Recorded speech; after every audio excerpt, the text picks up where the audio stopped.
Hello and welcome. My name is Michele Floriani. I'm the Chief Marketing Officer at Sequoia. It is my pleasure to welcome you to our latest installment of the Return to Work webinar series. Excited for today. We've got some great panelists. We're going to dig into really vetting the key decisions of return to work strategies. And as you can see, we've got three clients who are going to share a little bit about some of their considerations and their thoughts as they applied their return to work programs. As we always do, I want to remind folks, and mostly not for you in the audience today because you're here in the now, but people, we post these webinars online and people 2 months from now could be checking them out. This situation, return to work, COVID, all the legislation is very fluid. So always make sure if you hear something here that sounds interesting or sounds concrete, it may have changed down in the future. So consult the CDC and all the usual suspects providing good updates and information about legislation and rules and all that good stuff. And of course, your own professional advisors. All right, enough of the legalese. Let's look at the agenda for today. A couple announcements and reminders. I'll, of course, introduce this great panel we have, and we'll spend the centerpiece of the whole webinar on 4 topics. Looking at decisions and considerations on your return to work, kind of employee management strategy of cohorts versus reservations, the task of obligatory consent and some of the ways you can operationalize that and apply it, different testing approaches. So testing is obviously very hot right now, and also the communication strategy, which is so important on several levels, everything from the formal notifications and communications all the way to really kind of helping people understand and be good participants in your return to work strategy. And then we are going to push real hard to make sure we have some time for Q&A. So please do use that feature, and we'll finish with some closing remarks. Again, as a reminder, all folks here today are in participant mode. The Q&A is your opportunity to send us questions, and we'll have people trying to answer some of them as we go along. If it's appropriate to do so, we can do that. And certainly by the end of the day, end of the webinar, we'll pick some of our favorite, best applicable ones and try to answer that with our panel. So diving in, just some quick announcements. Really excited to share with you all that the Sequoia benchmark Employee Experience Benchmark Survey is launching tomorrow. This is an annual benchmark report that we do. I think most of you are probably familiar with it. It's very broad in its range, everything from global and domestic healthcare, well-being, retirement, HR programs and policies, all the topics, DEI, family leave perks, more, risk management. It's all in there. Very comprehensive book. And what I always like to point out, really hard to get information, right? I mean, there's certainly benchmarking out there in the world, but this is a lot of the people first companies, clients like Sequoia, but it's also companies outside our client base that participate in this. Would love your involvement. And of course, people who do participate in the benchmark are the only ones to receive the full report and the first ones to receive the data. So look for an email from me announcing it tomorrow, or you can always go to sequoia.com benchmark starting tomorrow and participate directly.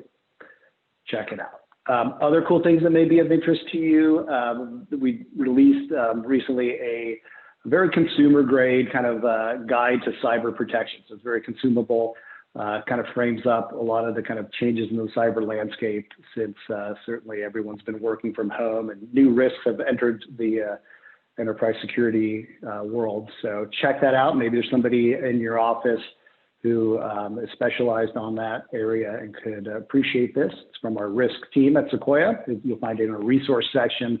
Some more great knowledge. In October, we had a really awesome report of about 450 companies talking about their distributed workforce strategy. In August, we had about 515 participate in a subset of the work from home group at that time, which was the working parents, and a group that was certainly looking and needing for a lot of support. And so you can see the different things people were applying and thinking through and investing in then. So go check that out. And we're working right now on a new survey that will be out shortly which is basically taking a lot of the themes from the parents and the managing distributed workforce and other future of work considerations and rolling that out in our latest report. So that'll be out in about a week. So check that out. And as a reminder, a lot of you are enjoying the very casual demos we do. For the remaining of December, they'll be on Fridays. You can go to the sequoia.com return to work page and just click on that link. Sign up for a demo. Again, people behind the product, people helping to lead the program are participating in there. We answer any questions you have, show you the Return to Work Center, and fill any insights you want to get from that. Okay, let's dig in. Vetting the key decisions of your Return to Work strategy. So this is our 12th webinar of 2020 on this topic. We started them in April after Sequoia had made the decision to leverage our Sequoia platform to build out the modules and take advantage of the Sequoia mobile app to be able to facilitate the coordination of what became very clear to us was going to be a very difficult thing for employers to do, which was to manage a safe return to the office and to keep people connected to the testing and the care and the other support, healthcare support, emotional support that they would need through COVID. And when we committed to that, we also committed to the idea of having a forum where we could bring folks together and talk about what everyone was dealing with and going through some of the decisions, whether it involved our software or not. There's plenty to discuss and a lot of lessons learned, a lot of changes, obviously, in the legislative landscape. And we were all adjusting to that as employers and as people-first companies focused on taking care of your folks. And so it's been a wonderful 12 webinars. From the Return to Work Center, we have today 60 companies that are participating in their return to the workplace across 1,500 employees, 25 cities and 4 continents. Lots of cool lessons learned. We've been doing some roundtables with clients, so thank you for participating in those. It seems like those have been very fruitful. And today I'm very excited to bring 3 of our clients to this forum to talk about, again, some of those decisions that they've been doing. And again, just in the spirit of just sharing from lessons learned, things that worked, things that didn't work. And if you're, sitting there looking at what your plans will be for 2021 and trying to figure that out, or perhaps you're already mid-flight in the Return to the Workplace program and you're just looking to stay ahead of some of the considerations and decisions that are coming. That's what today's all about, is just kind of sharing and telling those learnings. So thank you to our panelists for being here. As you see here on the left, Rahab Hammad is the Senior Benefits Manager at SNAP. Dylan Chase is Facilities Manager and Workplace at Allbirds. We have Quinn Morgenthaler, Head of People at Remix. And I'm very excited to have Shandey Cuzzetto, who leads the program for Return to Work at Sequoia and works hands-on with so many of our clients. So we have, we have a benefits angle, HR angle, facilities angle, and our program lead angle, who's working with so many. So it should be a fruitful discussion. And thank you to the panelists for being here today. Look forward to our discussion. So our first topic, cohorts versus reservations. Let's start with you, Rahab, at SNAP. Pretty interesting because this is positioned on the slide as this versus that, but at SNAP, you're actually applying both in your Return to the Workplace strategy. And so maybe open up with some thoughts really about the general considerations for each use case that companies should be thinking of, and then maybe some of the specific ones that really made sense for you at SNAP. Yeah, definitely. So how we thought about it at SNAP for cohorts versus reservations, and it's been actually really helpful on the Return to Work platform for team members. For cohorts, how we've used it is anyone that's set on a specific shift.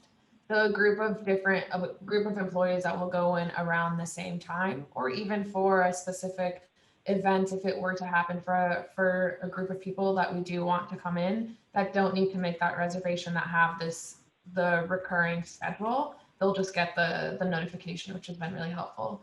For reservations, it's really if you want to come in maybe once or twice a week at a number of different times. So that's really how we thought about it, and having it in scheduled by different departments. So for example, if you have your security team and they're all on a set schedule, you would definitely want to put all of them together in a cohort so they get the notification at the same time. That's great.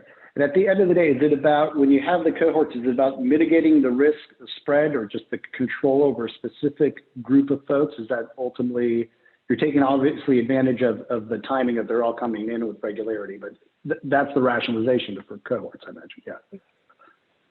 Very cool. Thank you. So Dylan, let's discuss a little bit about what went into your guys' decision around reservations. So what were the factors? Did you even consider cohorts? And again, you're looking at this from a facilities lens, which will come in and out of this discussion, because you're also looking at also how this operationalizes and what's the best approach for that. Can you share a little bit of your background and thinking on that topic? Yeah, absolutely. We have kind of a unique situation for us here at HQ where the vast majority of our employees sit, in that we don't have a single point of entry. We're actually multiple offices across a central alley. So for us, it all came into simplicity. And when we were looking at cohorts, there was some confusion on the user end, understanding how we wanted to organize on the back end didn't necessarily align with their vision of how their cohorts were set up. It also helped us keep it a little bit cleaner as far as not having to assign cohort captains, where we could manage overall entry to the building through just a few people points of contact, myself chiefly.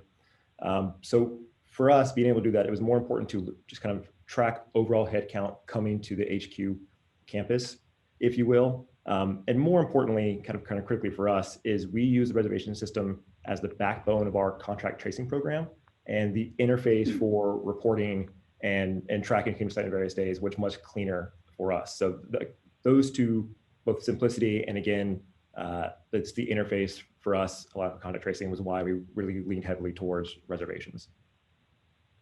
Got it. Thank you. And Quinn, to round it out, maybe share some considerations from your guys. Did you look at cohorts as well as reservations before you picked reservations? What were some of the deciding factors that people can hear?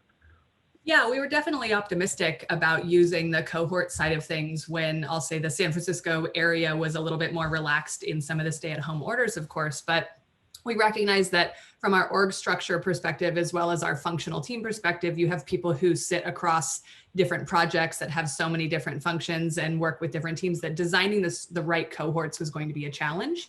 And also we were trying to be really inclusive of the employee opinion, that not everybody was feeling confident in everybody's at-home practices. So we couldn't find that happy medium of what is the number of people who should sit in a cohort that makes everybody feel comfortable and confident in going into the office.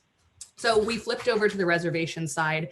And what really drove this specifically was some of the sentiment that we got behind employees in a survey around what their at-home situations were like, if they had a noisy roommate, if they were competing for just airtime with other meetings going on with other people that they lived with, if it was kids at home, especially during some of the fire circumstances too, maybe their air filtration situation wasn't as good. And so we wanted to make sure that the office was also an available space for those who truly needed that, not because they wanted a change of scenery. That wasn't like a justifiable reason as far as we were concerned, because we wanted to prioritize those who needed a productive and safe, calm environment that they could be in when maybe their home situation didn't provide that. Got it. Cool. And what you talked a little bit about, just like that element of flexibility. At the end of the day, is I'm hearing that cohorts are good where there's predictability, because there seems to be a level of commitment to that cohort coming in and out of like clockwork. I mean, is that, for people kind of thinking this through for the first time, is that basically you pick up a little bit on predictability and contact tracing and almost the discipline of it, but you give up on flexibility? Is that fair? Yeah, I think that's a fair statement. Yeah. Yeah. Thank you. And Shandey, so you've had the pleasure of having this discussion with about 60 clients. What have you seen in terms of like trends, considerations for people who really did think about cohorts? Like what are they applying, and what are their environments like? Yeah. Yeah, absolutely. Thanks, McKelly. So similar to our panelists today, the majority of our clients are using the reservation system, because they do find it to be the best practice based on kind of the situation we're in right now, and then also just allowing the employees flexibility to really choose when they want to come in rather than be on a strict schedule. That said, though, we do have a lot of essential businesses that we work with, and they actually prefer the cohorts. And so really the reason for the preference on the cohorts, and Rahab kind of mentioned this, but just the scheduled shift is already in place. It's kind of just a reoccurring theme that happens for the employee every week or every day that they're supposed to come in. And so it just kind of helps make that system flow so the employee isn't always having to go in and pop in and make their reservation. Got it. Thank you. Rahab, let me come back to you. You mentioned cohorts and captains of the cohorts. Is there, like, what can people expect in terms of like getting those captains ready for their role? Is it a medium-sized lift, large lift? How much effort goes into that? How much effort goes into the manager's role as far as being the captain? Preparing the captains, the cohort captains, yeah, for their duties. Yeah, it's honestly, it's been a pretty straightforward process for us, especially with the cohorts, which have been really helpful, and just going through with the cohort captain of what to expect. It's been a really seamless process for the captains directly on the app and being notified who's coming in and who's not. I do want to add also to Dylan's point as far as switching for reservations to cohorts and helping for contact tracing. One piece of it that's really helped us when using cohorts and reservations and managing that for contact tracing would be the check-in process as well. Because we were concerned as far as if you're using a cohort versus reservations, if someone decides not to come in and for the purposes of contact tracing and they're in a cohort, then it wouldn't be recorded. But with the check-in process that we now have in place with the QR code, that's actually really helped on the tracking side as well for both cohorts and reservations. Cool, thank you. That's awesome. Okay, so let's, again, if you have any questions about this topic, go ahead and put them in our questions and answers feature, and we'll dig in. Next topic is around obligatory consent. So at the center of the discussion about employees doing their part to keep fellow employees safe and the environment safe, of course, is the topic of obligatory consent. Sounds relatively simple at first. There's a lot of things as employers. We get people that check the box and acknowledge the policies and kind of play along by the rules. But in this particular case, it gets a little bit complex because legislation is changing, policies are changing. There seems to be kind of a little bit of an ongoing dance to keep up and to make sure you're staying compliant. And of course, as employers, as I'm sure most people realize, the legislation is actually putting more burden on you as an employer to be accounted for keeping people trained and having the tracking that people have understand your policies are getting the educational information and other things needed to go along with those policies. So let's start with you, Quinn. I think, again, kind of as you approach your folks with your educational materials and your policies and stuff, maybe talk a little bit about like your approach to that. And maybe just extending a little bit on the communication side, like was there kind of messaging or understanding that you had to put in to your outreach, and how are you tracking consent at this point? Yeah, so definitely leaning on our app for as far as tracking, and then also leaning on 650 integration there to make sure that we have the most up-to-date information available to provide to employees around what it is they're really signing up for. This is the type of thing that you have to flag, that it's not just a fine print after you purchase an Apple product. You actually need to understand what's going on in the paperwork and what you're signing up to own and to be responsible for as an employee. So one of the things that we wanted to make sure that everybody understood is that this was not just oh yeah, okay, I got it. It was that you have actual things that you need to be doing, and it's about making sure that you are thinking about the rest of your employees, and it's not a selfish consideration. This is about the betterment of everybody by following what all the rules and regulations and guidelines. So what we had to do first was just make sure that we had everything possible to make sure everybody who consents to be successful in that regard. So do they have proper understanding? Do they need further training? Do they need a one-on-one? Because some of the vocabulary in there is not familiar vocabulary for most of us. So to not safely assume that everybody understands everything that OSHA is putting out or that the CDC is pushing out, it's difficult stuff. So really just breaking it down into as pedestrian of language as possible so that people feel comfortable with signing up for it. And the communications front, you know, it's so difficult to get everybody's attention in a virtual environment. So we've got weekly all hands meetings that we try to get everybody on board with. And that's definitely the moment we try to get everybody's attention. But at the same time, you know, myself included, you know, we all try to multitask, especially when you're not the speaker in a moment where you're presenting. So we try to call everybody out, you know, respectively. We have that mutual understanding. So we definitely follow up via email, in Slack. Slack can be a really noisy place a lot of the time too. So we don't want to miss so that somebody could miss that information. So we put a lot of calendar reminders out there too. It's one of those things that I think you can't avoid to make sure that everybody knows that there are office hours, that you can come and ask questions and make sure that you understand. And then if anybody does sign up for reservations, that we follow up and saying, do you know what you're signing up to do? And do you feel comfortable with everything that we're asking of you? That's great. So staying with you for a sec, that sounds pretty comprehensive. Did you, and thoughtful, did you have resistance? Did you have people ignore, like, had any unintended consequences of this effort? Because it seems like you've really thought about it.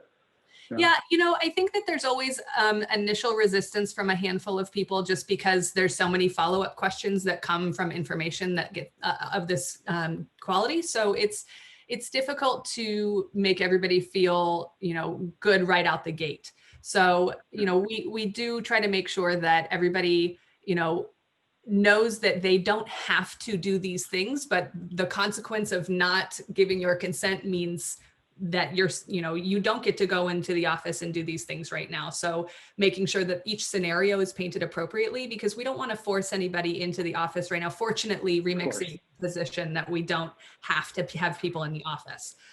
So it's really an opportunity for those who need it. So making sure that everybody knows if you don't sign up, that's okay. But know that what your teammates are doing for you, should you ever do need to go in the office, this is what's up. That's great. Thank you, Quinn. Dylan, let me head over to you now. Like, again, let's tap into your facilities lens on this. And you know, I imagine getting consent is part of the keys to getting access back into the building. And so from a facility standpoint and thinking about Allbirds environments in which you have different kinds of, roles, different kinds of environments for workers. How did you operationalize it? So let's maybe take it from the capture of a consent and how are you using that to monitor, manage access? Where are you tracking it? Maybe just give folks, and what other teams did you have to work with to make this a useful and an institutionalized part of returning to the workplace? Yeah, absolutely. So, right off the bat, of course, we quickly partnered with our legal team and our people team, making sure we were secure all around, just not only our messaging regarding the comms, but our compliance regarding OSHA, CDC, here in the state of California, our local levels of compliance as well. And then from that point is we do force acknowledgements whenever there's a change in policy. Our policies live, we harness the Sequoia platform. Our policies live there in resources. Anytime we make a change to any single one of the policies, it automatically forces a new consent, quick acknowledgement. So if you ever want to come in the office, we know for sure at least you've sworn, you've reviewed it, whether you have or not. And then once, rubber meets the road, you part of the medium, I am here on site every single day. And part of my daily task as I'm walking through the building facility, checking it out, I'm looking at my daily reservation list, people who are expected on site. If I see anyone not following the policies, politely, but not dramatically, politely, but publicly making it clear that, hey, let's remind everyone why we're here, how we keep people safe.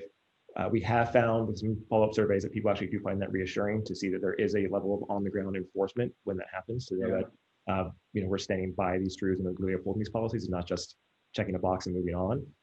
So those are the biggest levels. You're absolutely right that it is a really dynamic environment here, not only just from location-wise, but there is a retail component that we have a small retail store outside of our corporate offices. So again, ensuring safety of our customers and our retail staff, who has been essential and been every day as well here on site since at least early summer. Really, hampering that and enforcing that so that we know we're keeping both sides of our consumer engagement safe and protected. So that's the biggest thing that we're really doing to help operationalize this. And again, just not only do we have our policy Bible, if you will, with really explicit stated, for every possible playbook. We do make a one-page summary as well, and that gets updated every time there's a change, so that gets personally acknowledged. So yes, people love to click, those terms of agreements and say yes, Yeah. we've gone through it. But then we have a hot sheet of like, these are changes you need to know about, and these are your expectations based on the various level of openness we have at the office currently. Well, that's a great tip. So thank you for that. And so Shandey, let me go to you, and then I want to also touch with Rahab because she's got the largest employee base and internationally to actually do this exercise with. I'm interested in Rahab on some of the international considerations. But Shandey, starting with you with the clients you've worked with, what have you seen other clients doing, or what have you seen as kind of common trends? Where have they been successful? Other tips that folks listening in today can take away from this topic? Yeah, I think Quinn kind of mentioned this at the beginning, but a lot of clients have other roles besides returning to the office at their company.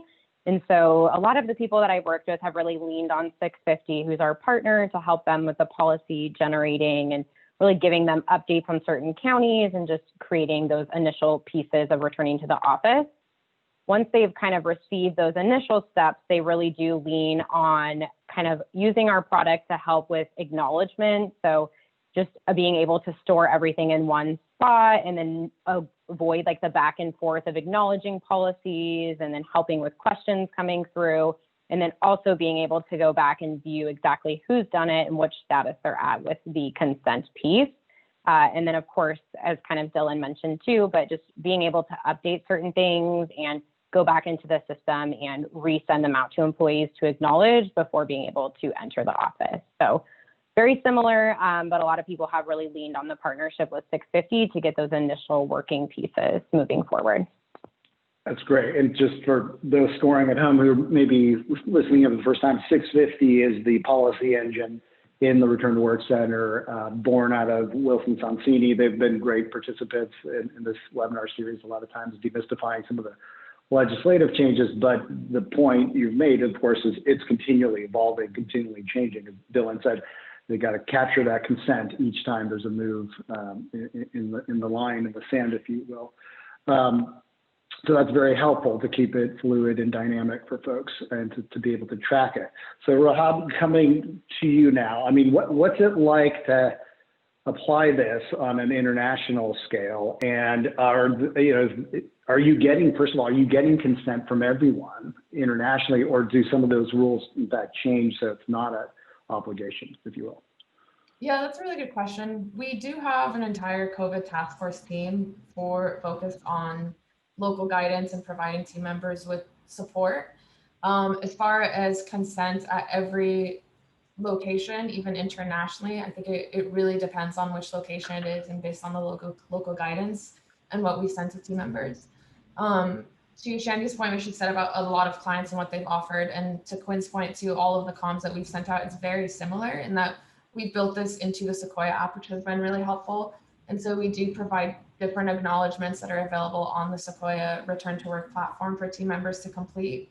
And it's customized to each location, and that also includes self-screenings, and those are changed in the different languages. We do update all of our employees regularly on what is happening with the local guidance and making sure that all of our team members have the flexibility that they need if they do need to come into the office or not. We have definitely used Slack on sending different comms. Our intranet page, we have an entire COVID page on our intranet that has all of the different resources for employees. And so specifically for consent, if someone does decide to come into the office, we do really provide more of the docs and resources that are available on the Sequoia Return to Work platform based on each location. Got it. Thank you. Okay. So I think we got our quarter's worth on that. Let's jump to another topic I know a lot of people are excited to get into, which is, of course, the different approaches to testing. And, initially, a lot of clients we've had actually weren't requiring testing, and we've seen that kind of evolve a little bit. Maybe Rahab, I'll start with you again, just in the context of this, rather large and diverse group of folks you're trying to help keep safe and keep your workplaces safe. What were your initial considerations around mandatory versus non-mandatory testing, and how are you applying it today? Again, is it vary by region or other factors that, culturally or otherwise in the world?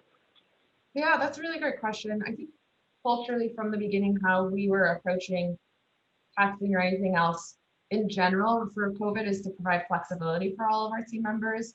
And so we have not returned back to the office. Everyone does have that flexibility, and we have focused on that through September of 2021. Our biggest approach with testing is to make sure that everyone has access to testing. So that's why we do make sure to cover all COVID testing for team members. And so we wanted to provide them with those resources. As far as looking on where we would require testing or not, it was mostly based on local guidance and what our cultural approach was and planning ahead when team members do come back to the office. We're not requiring testing when coming back to the office, but we are providing those resources of where you can go get testing. So that's been really our biggest approach, is making sure that everyone has the resources available, but not making it a requirement. Cool, thank you. Shandey, I'm going to go to you here, kind of jump. I want you to put on your Sequoia hat. So I've been asking you to kind of talk about what you've seen with, a lot of our clients, but talk maybe a little bit about Sequoia and some of our considerations, because we are an environment that actually does require evidence of test to come back to the workplace, and maybe share some of the thinking there. Steve Ken, who's been on this webinar series many times, is kind of, in the centerpiece for us for a lot of some of these decisions. So maybe share for, again, benefit of people learning some of the thinking here. Yeah, absolutely, McKelly. So from a Sequoia perspective, we do actually require employees that are going into the office to get tested. Right now, we're doing it every other week, so twice a month, and we do use our product to help generate that. But essentially, when we kind of started thinking through this, we just felt that this was the safest way to bring our employees back into our offices that we had open. And part of the reason was we did have some essential people that needed to be in to get their job done. And so we started this back in like March, April timeframe, and kind of had continued with that. We also do, similar to Rahab's response there, we do provide them with places they can go get tested and guidance around that. So our team has put a ton of work in just making sure where our employees are based, they can get tests and they know where to go. So definitely a little different perspective, but our employees have been getting tested and have been able to get into the office successfully. Thank you. Quinn, how did you mobilize and guide your folks towards testing? Any tips or suggestions for folks needing to do the same? Yeah, I'll admit we had a little bit of a hurdle with it because so much of this is unfortunately politicized in a way that created some really strong opinions that we wanted to be very respectful of. So if, if it came down to it, an employee didn't need to have testing done if they wanted to come into the office. So we didn't make it a mandatory thing, but we used some strong words and vocabulary in our communications to encourage employees to go and have that testing done. But I think more than anything, employees are just confused around the ever evolving landscape of what is and what is not available to them. And, carriers right now being covering the required testing. So if you go through a questionnaire and answer it in a way that says, yes, we want you to be tested. But many of us are doing it in ways that's like, well, I might be seeing family soon and I want to be smart and safe and I don't have any symptoms. Oh, this isn't required. What are my options then? So we're talking about the full spectrum of employees who have differences of opinions on why it is that they're getting tested or not. So we want to make sure that we have all available communications out of what their options are. So between going through One Medical or their carriers and direct providers, the places that accept cash and what are those cash limits right now that is off the record and you don't have to provide your insurance. We want to make sure that we're providing every possible path. And especially because we've got employees across the United States and internationally as well, that we want to make sure everybody is fueled with the same level of information as possible. And then also just knowing what's going on for others too. So if we have an international employee who's thinking about traveling at all, we want them to know what's going on. What are those protocols that are happening in the area that they're about to visit? What are those testing recommendations that are happening? And really just an effort to give as much comfort and confidence as possible. Excellent, excellent. Shandey, let me come back to you. Maybe just speak a little bit about Sequoia's focus around testing on behalf of clients and the solutions. What are we working on? We're not announcing anything today, but directionally speaking, maybe you can help people understand some of the things that, and based in large part on the feedback that we've received from clients, what we're focusing on as a program. Yeah, absolutely. So we're always continuing to evolve the product. I mean, I see a ton of questions coming in right now from people joining specific to testing. So it's always a question. And so something that Sequoia has been working is just vetting out different testing integrations, whether that be actual physical locations or at-home tests. So we're always working on building out partnerships. And really the goal here is just to be able to help with the integration of the testing for companies using the platform and really just help bring an easy solution for tracking that and capturing that. So in the roadmap, and to McKelly's point, more to come later in the later months. Very cool. Thank you. Dylan, before I go, anything to add around testing that maybe triggered from you while you were listening here? Not much. Well, personally, we followed approach very close to what Quinn's doing at Remix. And the same thing, we didn't require it. We do, through our own self-screening, divert employees back through the Sequoia app to their health benefits and our recommendations and communications about where they can get tested if they so choose to. And we simply, for high risk activities where we would think a test would be required, deny people access to the office at the time. So most chiefly travel, leaving the state, having potential contact with somebody who was diagnosed with COVID. Perfect. Thank you. Thank you. Okay, so we've talked a little bit in the context of some of these topics about the communications and the messages and stuff, and it's hard to talk about them without talking about the communication. But this is a chance now to kind of back up and look at the kind of like your bigger communication strategy. How are you approaching this? What is we've already got some mild indications, but we could go a little deeper about, what role is this taking in your corporate communications, the way you're engaging your folks? What forums are you using? Where, this could involve training as well. And again, we have different scales and different environments. So maybe we just kind of work our way through this a little bit. You guys can pull up the hood a little on who's involved in communications and how often and how broad is it happening. And so, Dylan, I want to come back to you because, again, I see like a lot of different use cases in your world, different types of roles, different environments. How have you gone about communicating to your folks? Yeah, absolutely. So we've focused since the beginning. Again, this has obviously been a very amorphous, ever-changing time. So it's been tough to kind of commit to any one thing. But from the beginning, we had the intent of there would be one upstream source of communication for all employees to reach the task force, and then multiple downstream. We use Slack, we use the all hands, we use email. There's been, pinging direct conversations as well as necessary. But I think what was kind of critical for us, and we started this early in March when it was still very unclear, is just kind of, we start every presentation, every moment with our 6 truths that we wrote regarding our COVID response. And they're much more employee focused about recognizing that no 2 experiences are going to be the same, people have different comfort levels, that our process is not going to be linear, and then created our own 5-phase kind of return to work plan, or phase return, which is pre-California's blueprint for success and kind of like greater direction from the state.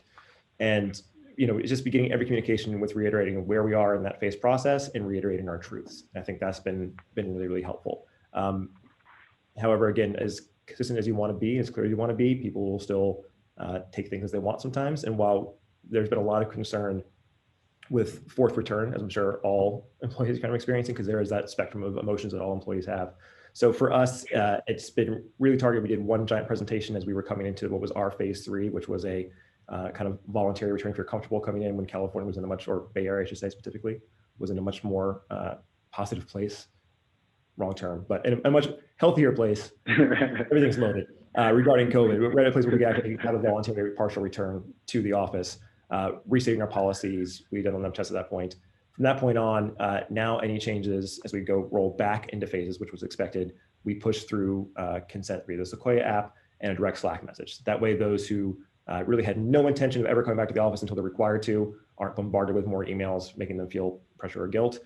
And those who do want to specifically access the office must see and be aware of where we are at any one time. So it's constant, it's through all the channels. On that task force, obviously we're separated by corporate and the retail side, and there's an entire retail team. We also use our intranets. It's a wiki on our side and a mass intranet for the retail side. So it's ongoing, it's constantly ongoing. Yeah, definitely. So Quinn, let me come to you and then we'll go to Rahab. you talked a little bit about some of the channels you're using, and you mentioned all hands, but like what do you think has been most effective to connect with folks on, again, the protocols and the duties, the obligations of the returning to the workplace?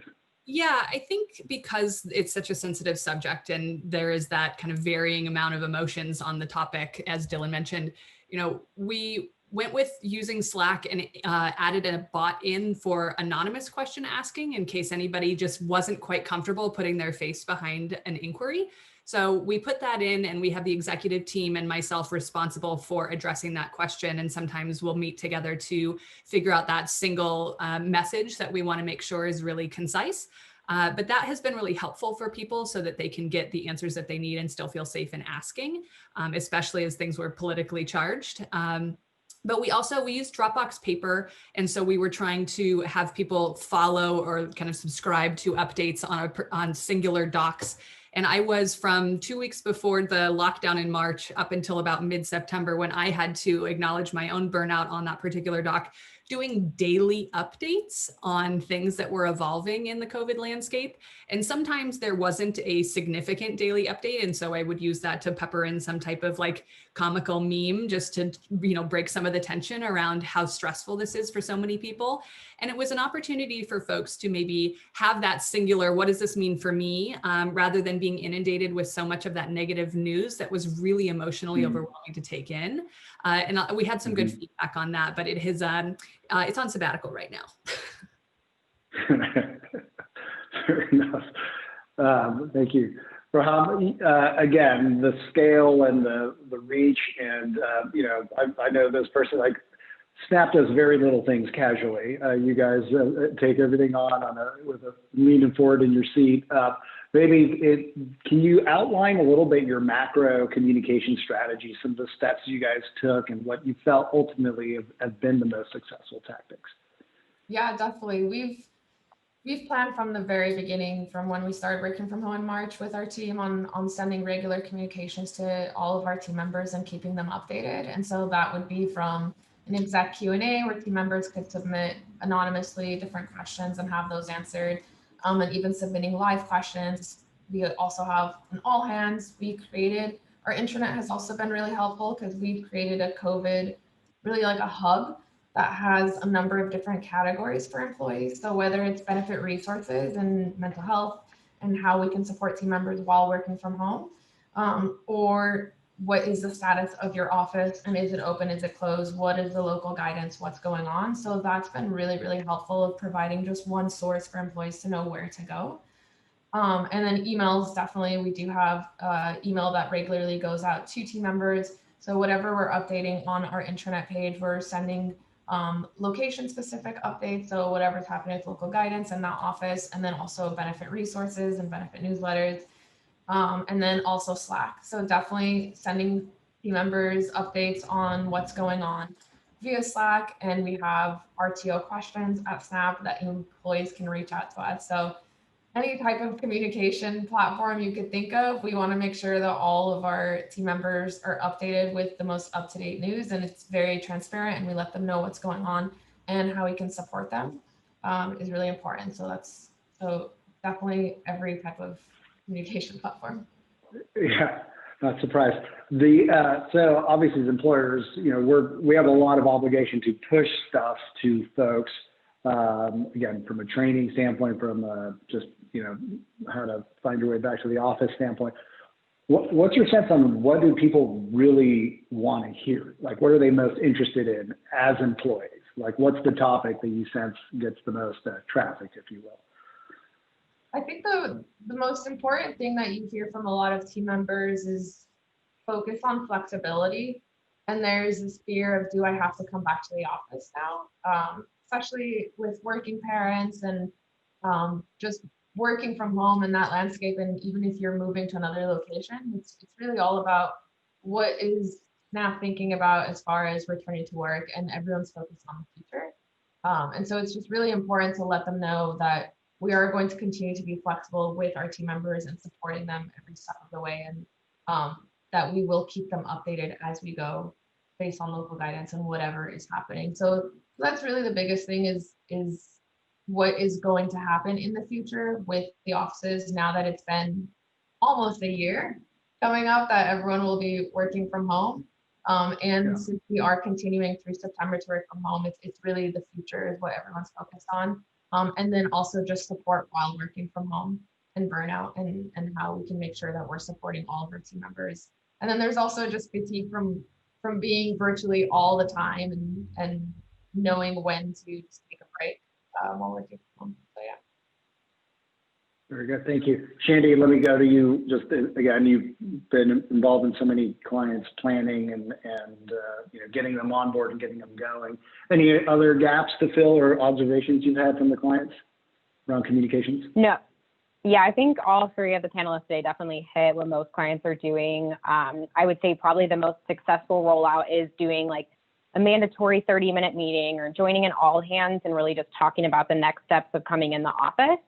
And so usually what we see them include in those presentations is like high level overview, how to use the Sequoia mobile app, what you should expect to see when going through it.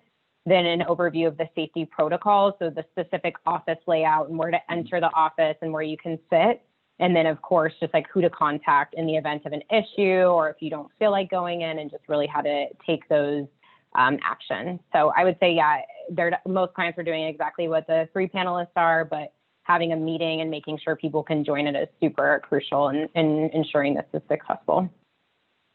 Great, thank you. Okay, so now let's turn the table and hear what some of the folks in the audience have been asking. And Shandey, if I can ask you to look through, are there any questions maybe we can start off with? I see one here. People are asking about vaccination. So Rahab, maybe I'll go to you because I know you guys have been actually very helpful in giving us some of the feedback around when it comes to vaccination tracking. Maybe talk openly about some of the things you're thinking about as we're entering now that phase of this whole experience.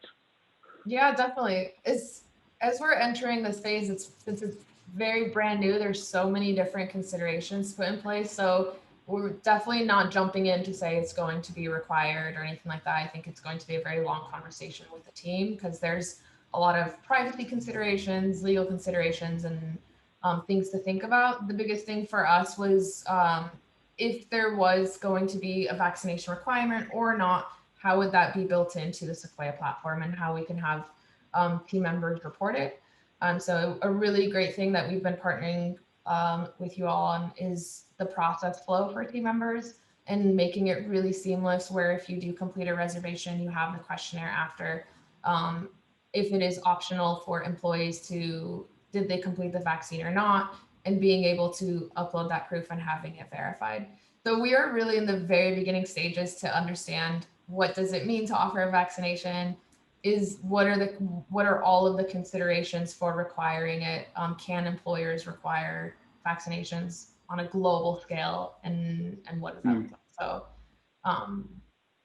so it's definitely a work in progress, just starting. Yeah, yes, more to come for sure. Shandey, what else do you see on there? Yeah, so I'm going to ask Dylan this question just because he does kind of run the facilities over at Allbirds, but curious on how you really thought about changes to your facilities and specifically how you handled badging, so people badging in and out of the office. Yeah, absolutely. So I saw Kim's direct question, and it's a wonderful idea finding a way to integrate the reservation system with our badging software. If you've ever dealt with badging software, you know it's pretty cumbersome. So it's really difficult to find a way to do it without putting the onus on whoever the moderator is. If anyone tried to do non-automatic approvals for reservations, they would know what a headache it can be. Employees are like herding cats, and it can get difficult scenarios. So it is something that we have done. We also, at one point, as I mentioned probably multiple times, there are many points of entry to our HQ, just shutting down certain entry points to funnel at one point, and that just ended up being a real negative impact on just the efficiency and efficacy and the reason why you didn't come to the office in their workflows. So we limited that. But again, it comes down to part of just like my daily checks of where I pull my reports daily of who's expected in the office. And then I always have kind of the badging data to the side so I can see people check in and I can quickly cross-reference were they expected, were they not, did they make a reservation, not complete their screening, and could go have a conversation as necessary. So that's been kind of the biggest driver as far as funneling points of entry. But we are currently in the middle of a redesign where we are reducing the points of entry and going to have kind of hopefully, ideally, one focal entry where we can staff somebody who will help do a better check-in process to ensure that going forward it's not a big problem. But that's 6 to 8 months down the pipeline. Awesome. Yeah, that's great to hear. I know we get a lot of questions on badging, so interesting to always hear. So Rahab, question for you from Snap. So I know this is something that you told the team, but would love to hear kind of about the employees who were going into the facility, how you welcomed them back, and what Snap did to make sure they felt comfortable going in. Yeah, so we've definitely put a number of safety measures in place way back from the very beginning in March. And so that includes partitions in the office, having different signs everywhere that you are required to wear a mask. There are training videos that were sent out to employees all in advance and encouraging social distancing. Depending on the location and local guidance, there are temperature check requirements and one source of entry. And so when you make your reservation, you do get a pop-up that says you check in at this location, and there will be a temperature check. And so employees would need to complete that process and check in with the QR code. But we definitely have pretty awesome safety measures in place that our facilities team has put in place as far as regular cleaning and different partitions and where employees can fit, and a capacity at each office, of course. Awesome. Great. Okay, a couple more questions, McKelly, if we have the time. Yeah. So Let's do one or two more. Go for it. Yeah, this is kind of a broad question for all of you, but Quinn, if we could start with you, that would be great. But so I know all three of you are not requiring your employees to get tested right now, but have you thought much on if you do require them, if the company is going to pick up the cost, or if you plan to have the employee cover it? And totally fine if you haven't thought about it, but if you have, would love that insight. Yeah, I think that from a just moral grounds kind of perspective, if you're going to require it as the employer, then you better be willing to back that up by covering the cost of it. So we have told our remixers that right now they don't have to expect to come back to the office until the end of June for next year at the earliest. And that's, of course, with all other considerations in place around local guidance. So that said, we want to give at least a quarter of information to our employees to consider around what sort of choices they want to make personally. So by the end of Q1, if we're still on track to get employees in by, July 1st, we have to give them a quarter of, we're going to, expect mandatory testing, and here's where you go, and here's how to get reimbursed, or how we're going to cover it, all of those things. And same with vaccinations. I don't think that we will go into mandatory testing or mandatory vaccinations for that matter. I think it's, not all vaccines are created equal. We're just seeing the first bit of information now, and time will tell what that means for everybody. And mandatory is a very controversial thing, even outside of the COVID realm of vaccines. So we want to respect the differences that employees have there. But always, whenever we want to make a big change around this with such a sensitive subject, that we give employees due time to consider everything that we are asking of them. Awesome. Dylan, Rahab, what would your take be on that as well? I would 100% agree with Quinn. So that of kind of our stance on that is, I don't see us requiring it. It's really more about offering flexibility to employees, and especially with vaccines as well. Vaccines are different. We don't know what's going to happen. So really only time can tell. And then for COVID testing, we would definitely cover the cost. If you are going to make it mandatory, then 100%. And I'll just keep echoing what everyone else has said. I doubt we would get to the point where we would mandatory test or vaccinate. And we would most likely cover the cost. However, we are, again, at this point, and that's why I think, to Quinn's point earlier, we're doing the same kind of language. We're strongly encouraging and providing access to all resources where you can get free testing, including to some of your employer provided benefits. And that's the path we're going to stay down for the foreseeable future. Awesome. Perfect. Okay, McKelly, one more question for everyone. Sure. Dylan, we'll just start with you. But so what would you say has really been the biggest learning or biggest surprise on returning to the office and bringing people back in? Aside from just kind of all the nuance and difficulties of first getting reservations online, I think we all under-indexed for the emotional impact coming by site has on employees. I think we're all going to have to think a lot more about wellness and just kind of re-socializing in a physical setting with employees, and how critical an office setting has been both to kind of culture and employee retention. So, it's kind of an odd answer, I know, but gauging employees' reactions and their comfort levels, they kind of have to get relearn how to work in a communal setting with other employees has been kind of the most interesting learning curve we're experiencing right now.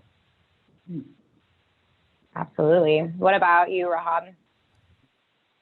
It's actually the exact same as Dylan, and just making sure that employees are supported and coming back. And it's very strange coming back to the office and seeing people, and you don't know if you want to say hi to them or how to say hi or a handshake or anything. So the culture's kind of shifted.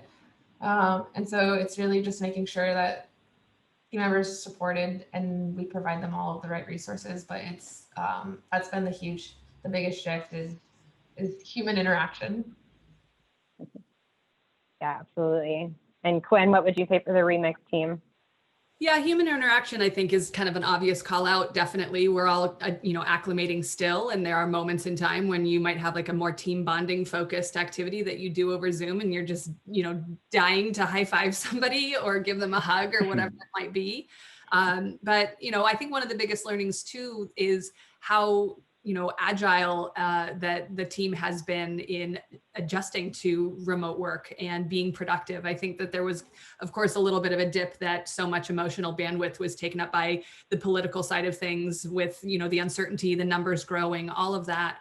But to then be in this for as long as we have now and to see the productivity kind of pick back up and the optimism around the success that the business can have in this type of setting has been something that I've been pleasantly surprised in seeing.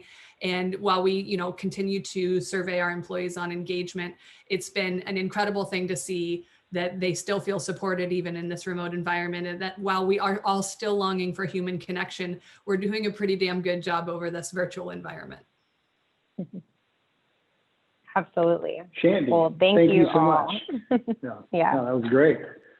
And by extension, thank you to all four of you, for everyone who got to listen in on this awesome discussion. I appreciate you guys taking the time and sharing your insights. Everyone here is busy, so I appreciate it. It says a lot about you guys that you'd be willing to share and help us learn from what you've been going through and your learning. So thank you very much. That was a very cool conversation. And I think when I was listening to your kind of takeaways there, I realized we've all learned a lot about our teams, about people's individuals, maybe even about our species through this whole exercise, where we're durable, where we're flexible, and where we're perhaps vulnerable. And so we'll be able to take that as well through this experience into 2021. So just a quick reminder, if this is the first time you kind of got some exposure to some of our dialogue and you want to dig deeper, go ahead and please check out the Return to Work demos. They're there for you to learn.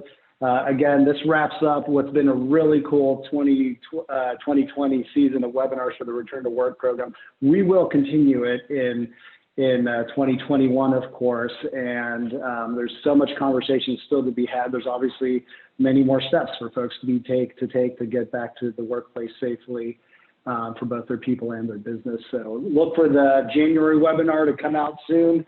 We're just putting the finishing touches on that, and we'll communicate to you. And again, looking back on the year here, getting a little reflective about 2020. Thank you to everyone who's participated in those webinars, our panelists, our partners, and the attendees, all of you who've brought so many questions and insights and shaped our curriculum through these. Super appreciate it. We'll see you in 2021. We'll continue to take the steps forward together as a community and tapping into each other's learnings. And so on behalf of everyone from Sequoia, and I just want to take a moment to thank the great team. I get the privilege of standing in front of you guys, but there's folks like Camille and Amber and Kaveh, and there's Shandey and Roland and Vivek, his awesome product team, the leadership who's committed to this at Sequoia. It's been a pleasure to represent all this for you guys. And just on behalf of all of us at Sequoia, I want to wish you guys happy holidays and a great new New Year's and prosperous 2021. So till we meet again, be out there, be safe, be well, and look forward to connecting soon. Take care.